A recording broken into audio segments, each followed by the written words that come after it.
Many people believe that money and buying things translates to happiness, but people who have money and freedom to buy whatever they could possibly want will tell you that that's not true at all. In today's world, we're constantly bombarded by messages telling us that happiness comes from buying things: new phones, fancy clothes, shiny cars. Society tells us that these are the keys to a better life, but what if we've been looking in the wrong place all along? What if the true path to happiness isn't found in the things we own, but in the freedom we create for ourselves? It's time to stop buying stuff and start buying freedom. Let's face it, it's fun to buy something new. That rush you get when you snag something new, whether it's the latest tech gadget or a sleek new outfit, can be pretty addicting. Everyone loves when a package gets delivered at the front door. But if we're honest with ourselves, how long does that excitement really last? A few minutes? A few days? Maybe a week? Before we know it, we're eyeing the next shiny object to fill that void. This cycle of acquiring things can feel never-ending, and while it's thrilling in the moment, it rarely leads to lasting happiness. The problem is that new items only bring temporary satisfaction, with few exceptions. This idea is backed by research.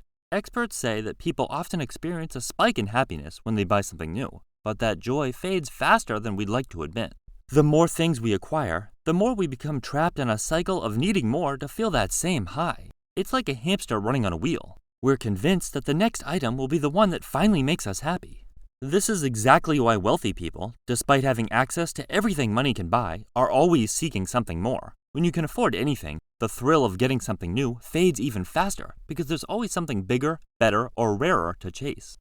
The excitement of a luxury car fades quickly when they come out with an updated version, or you realize someone else has a more exclusive model. A sprawling mansion starts to feel ordinary when you live in it for a little while or when you visit a friend's estate that's even grander. The cycle never ends because the brain constantly adapts to new levels of luxury, making them feel normal rather than special. Instead of reaching a point of contentment, the ultra-rich often find themselves endlessly chasing the next upgrade, believing, wrongly, that fulfillment is just one more purchase away. And let's not forget about the financial impact of these purchases. More stuff means more money spent, and often more debt. The high of a new purchase can quickly turn into the anxiety of credit card bills piling up or the worry of how to pay off loans. Owning things may feel good for a moment, but when you're stuck under the weight of debt, you lose something much more valuable than a temporary thrill. You lose your freedom. It's not just about the initial cost of buying things. Owning stuff often comes with hidden costs. Take a car, for example. You might love the way it looks when you first drive it off the lot, but after a few months or years, you're left dealing with repairs, insurance, maintenance, and gas. All of a sudden, that luxury item isn't so luxurious anymore. It's a constant drain on your time and energy, and the financial impact is everlasting. And then there's the clutter. All the things we accumulate eventually start to take up space, not just in our homes, but in our minds. The more stuff we have, the more time we have to spend organizing, cleaning, and worrying about the stuff. The idea of owning things starts to feel less like an advantage and more like a chore. At some point, we realize that these possessions, instead of enhancing our lives, are actually keeping us stuck. Now imagine a different kind of life. Instead of chasing after more stuff, you focus on buying freedom. What does that look like?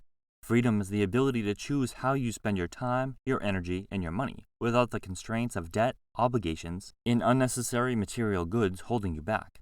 It's about reclaiming control over your life and shaping it on your own terms rather than being dictated by your boss or the demands of bill collectors. Freedom means the ability to pursue experience over things. While buying stuff might give you a fleeting sense of joy, experiences like travel, picking up a new hobby, or spending quality time with loved ones create lasting memories and deep fulfillment. The beauty of these experiences is that they don't require constant upkeep and they don't come with the same pressures. You can fill your life with meaningful experiences and still have the freedom to live without the burden of material things. One of the most powerful ways to buy freedom is by freeing yourself from financial stress, which can be done by cutting out unnecessary junk and investing money for passive income. We often think that more money equals more freedom, but in reality, more money equates to more expenses. This is commonly known as lifestyle inflation, where expenses rise to meet income, but you can avoid this. We spend to keep up with trends, to maintain a certain image, or to buy things we don't actually need. If we shift our focus and stop buying things we don't need, we have so much more money to create financial freedom. The idea here isn't to live a life of deprivation with the goal of being the richest person in the graveyard. It means spending wisely, investing money for passive income and financial security. This is what will make you happy, and cutting out meaningless expenses which will bring you down. Imagine going to work because you want to instead of needing to, or being able to walk away from a job you don't enjoy because you have plenty of passive income to pay the bills, or being able to take off for a month or two and travel the world without worrying about how you'll pay for it. When you stop buying things and start investing in financial freedom, you make room for opportunities like these, and often they're the things that provide the most fulfillment.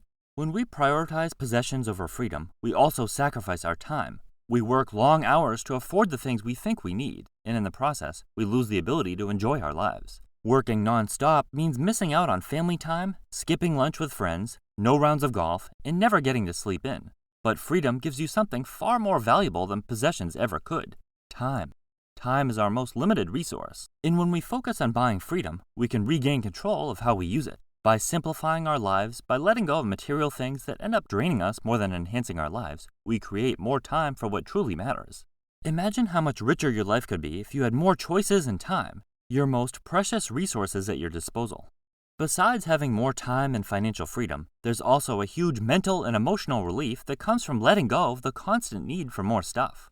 Minimalism isn't just about owning one outfit and biking everywhere. It's about ditching the pressure to keep up with everyone else. When we stop chasing things, we stop chasing approval, status, and validation, which clears up space to focus on what actually makes us happy: our relationships, health, hobbies, and peace of mind. Studies show that people who prioritize experiences over material things tend to be happier and less stressed. The less we own, the less we have to worry about, and the easier it is to enjoy life in the moment. It's a shift that brings peace of mind, clarity, and a deeper sense of happiness. Of course, there are exceptions to this idea. Not every purchase is automatically a bad one. For example, buying something you're really passionate about, like a guitar, a camera, or even a car, can actually bring lasting happiness and a sense of fulfillment. When you buy something for a hobby or something that adds lasting value to your life, it's not just about acquiring another object. Take a guitar, for example. When you pick it up, it's not just an object collecting dust. It's a way to relax, a way to be creative, and a way to develop your skills and a source of joy. The same goes for a camera if you're into photography, or even a car that excites you every time you start it up or take it for a drive. Here's the thing. Most of us have trouble telling the difference between purchases that bring lasting happiness and those that just give us a quick rush. It's easy to get caught up in the excitement of buying something new. The real issue is that a lot of people can't tell whether what they're buying is something they'll still love months or even years down the road, or if it's just going to lose its appeal after a few weeks. It's easy to confuse short-term pleasure with long-term fulfillment, especially with all the pressure around us that tells us the next big thing will finally make us happy. But real happiness comes when we start making smarter choices about what we buy. That's the line most of us struggle to find, the difference between buying something because it really matters to us and buying something just for the thrill of the purchase. Ultimately, the real wealth in life isn't measured by the things you own, but by the freedom you enjoy. The more we focus on buying freedom, whether through financial independence, experiences, or time, the richer our lives become. It's not about having more stuff. It's about having the freedom to do what truly matters. So next time you find yourself tempted by the latest trend or the newest gadget, ask yourself, is this bringing me freedom, or is it just another thing that will tie me down? Start buying freedom instead of things, because when you own your freedom, you own your life.